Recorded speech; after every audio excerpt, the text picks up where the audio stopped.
সালারে 14 বছরের নাবালিকাকে গণধর্ষণের অভিযোগ, দুই অভিযুক্ত গ্রেফতার। চাঞ্চল্য এলাকায়। মুর্শিদাবাদ জেলার সালার এলাকায় 14 বছরের এক নাবালিকাকে গণধর্ষণের অভিযোগে চাঞ্চল্য ছড়িয়েছে। সোমবার রাতেই নৃশংস ঘটনাটি ঘটে সালার কাটোয়া রাজ্য সড়কের ক্যানেলপাড় এলাকায়। সূত্রের খবর, রাত আনুমানিক 8টা নাগাদ green place hotel and restaurant থেকে নাবালিকাটি তার এক বন্ধুর সঙ্গে বাড়ি ফিরছিল। সেই সময় পথ আটকায় 5 জন দুষ্কৃতী। অভিযোগ, তারা প্রথমে ওই দুজনকে মারধর করে। এরপর নাবালিকার বন্ধু কোনো মতে পালিয়ে যেতে সক্ষম হয়, কিন্তু নাবালিকাকে 5 জন মিলে গণধর্ষণ করে বলে অভিযোগ উঠেছে। ঘটনার খবর পাওয়ার পরপরই সালার থানার পুলিশ দ্রুত পদক্ষেপ নেয়। রাতারাতি অভিযান চালিয়ে 2 জন অভিযুক্তকে গ্রেফতার করেছে পুলিশ। বাকি 3 জন এখনও পলাতক, তাদের খোঁজে চলছে তল্লাশি অভিযান। সালার থানার ওসি তুষার মজুমদার জানান, এই ঘটনার সঙ্গে জড়িত কেউই রেহাই পাবে না। আইনের চোখে সবাই সমান। পুলিশের এই দ্রুত কার্যকরী পদক্ষেপে স্থানীয় মানুষের মধ্যে আস্থা ফিরেছে। এলাকা জুড়ে তীব্র ক্ষোভ ও প্রতিবাদের সুর শোনা যাচ্ছে। স্থানীয়রা অভিযুক্তদের কঠোরতম শাস্তির দাবি জানিয়েছেন। ঘটনায় গোটা সালার জুড়ে নেমে এসেছে নিন্দার ঝড়। প্রশাসন জানিয়েছে, নাবালিকার সুরক্ষা ও ন্যায় বিচারের জন্য সমস্ত আইনি সহায়তা নিশ্চিত করা হবে। আচ্ছা, শোনা যাচ্ছে ওরা এখান থেকে রেস্টুরেন্টে খাওয়া দাওয়া করে গিয়েছিল, তারপরে এরকম ঘটনা। আমি গ্র্যান্ড প্যালেসের ম্যানেজার, ঠিক আছে। বিকাল 5টা থেকে আমাদের এখানে চরম ভিড় ছিল। ওই মুহূর্তে অনেকগুলো কাস্টমার ছিল। হ্যাঁ, মোটামুটি 7:30 থেকে 8টার মধ্যে আমার রেস্টুরেন্ট প্রায় ফাঁকা হয়ে গিয়েছিল। এই মুহূর্তে আমি বুঝতে পারছি না যে কাদের সঙ্গে এরকম দুর্ঘটনা ঘটেছে। এখানে খেয়ে গেছিল না? হ্যাঁ, খেয়ে গিয়েছিল, অনেক কাস্টমারই খেয়ে গেছে। এবার ছেলে মেয়ে ছিল, তাই অনেক ছেলে মেয়েই ছিল। ঘটনাটা শুনলেন কি? ঘটনাটা শুনলাম যে 2 জন, একজন মহিলা আর একজন ছেলে, দুজনে বেরিয়ে যাওয়ার সময় 8টার নাগাদ ওরকম একটা দুর্ঘটনা ঘটেছে। গ্যাং রেপ শুনলাম। এটা খুবই দুঃখজনক ঘটনা। হ্যাঁ, আমার নাম সঞ্জিত ঘোষ, রেস্টুরেন্টের কি নাম? Green palace restaurant. বলছি যে এই যে আপনারা এখানে দীর্ঘদিন ধরে ব্যবসা করছেন, এই ব্যবসা করার ফলে এই যে ঘটনা ঘটবে, এতে কি আপনাদের ব্যবসায় ইফেক্ট করবে না? এবং আপনারা প্রশাসনের কাছে কী আবেদন করবেন?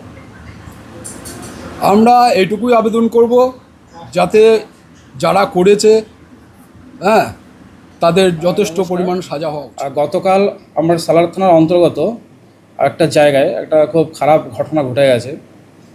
তো ঘটনাটা এরকমই একটা গণধর্ষণের ঘটনা। তো একটা মেয়ে তার বন্ধুর সাথে দক্ষিণখণ্ড দিক থেকে একটা রেস্টুরেন্ট থেকে যখন রাতে ডিনার করে ফিরছিল, ডিনার বলতে সন্ধ্যা সময়, ঠিক সেই সময় পথের মাঝখানে 5 জন যুবক একটা নির্জন জায়গায় পথের মাঝখানে তাদেরকে আটকায় এবং তাদেরকে মারধর করে। তার বন্ধুটা ওখানে ঘটনাস্থল থেকে কোনো রকমে পালিয়ে চলে আসে। তারপর 5 জন যথারীতি মেয়েটাকে টেনে নিয়ে একটা ঝোপের ভিতরে নিয়ে যায়। নিয়ে যাওয়ার পরে তারা মেয়েটার ইচ্ছার বিরুদ্ধে তাকে গণধর্ষণ করে। পরে তার বন্ধুটা পালিয়ে এসে মেয়েটার মাকে ফোন করে জানায় এবং মেয়েটার মা যথারীতি তার বাড়ির পরিবারের লোকজনকে নিয়ে উপস্থিত হয় এবং পুলিশকে ইনফর্ম করে। তারপরে আমরা তদন্তে নেমে 2 জনকে অলরেডি আমরা অ্যারেস্ট করে নিয়েছি। তাদের নাম, একজনের নাম হুমায়ুন শেখ আর আরেকজনের নাম সম্ভবত হুমায়ুন শেখ আর একজনের নাম আসলাম শেখ। 2 জনকে আমরা অলরেডি অ্যারেস্ট করে নিয়েছি। ইনভেস্টিগেশন চলছে, আরও 3 জনের খোঁজ আমরা চালিয়ে যাচ্ছি। আশা করি তাদেরকেও খুব তাড়াতাড়ি আমরা ধরে ফেলব। আর মেয়েটা যাতে খুব তাড়াতাড়ি তাকে আমরা ন্যায় দিতে পারি, সেদিকে আমাদের দিক থেকে, আমাদের প্রশ্নের দিক থেকে আমরা সর্বদা চেষ্টা চালিয়ে যাব। ওই 3 জনের নাম পাওয়া গেছে স্যার? বাদ বাকি 3 জনের নাম ওদের মুখ থেকে আমরা পেয়েছি। একজনের নাম রাজকুমার, একজনের নাম বুলেট আর একজনের নাম রাজু শেখ। ওদের যেটুকু প্রাথমিক ইনফরমেশন পাওয়া গেছে, ওদের সবার বাড়ি কুলুরি, সালার থানার অন্তর্গত কুলুরি গ্রামে। বয়স কত হবে? মেয়েটার বয়স মানে 14.5 এরকম হবে। নাবালিকা। পড়াশোনা করে? হ্যাঁ হ্যাঁ, আমার সালার থানার অন্তর্গত। যে ব্যক্তি দুটো অ্যারেস্ট করেছেন তাদের নামটা দুটো? যাদেরকে আমি অ্যারেস্ট করেছি তাদের একজনের নাম হুমায়ুন শেখ আর একজনের নাম আসলাম শেখ, সবই কুলুরির। আজকে ওদেরকে কোর্টে তোলা হবে। কতদিনের রিমান্ডে চাইছেন? আপাতত রিমান্ডার পর্ব এখন কোর্টে ফরওয়ার্ড করা হবে, তারপরে টিআই প্যারেড করার পরে তারপরে আমাদের বাদ বাকি এটা করা হবে। স্যার পুলিশ এত তৎপরতার মধ্যে একটা অ্যাকশন নিল, এটা কি বলবেন? এটা দেখুন, সত্যি বলতে মানে আমার টিম, শুধু আমি না, আমার টিম মোটামুটি সবসময় আমরা অ্যাক্টিভ থাকি, যাতে সালারবাসীর মানে যে কোনো খারাপ সময় আমরা খুব তাড়াতাড়ি তাদের পরিষেবা দিতে পারি।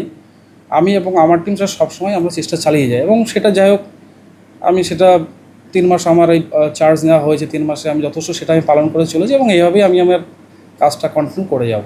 ঠিক আছে, ধন্যবাদ।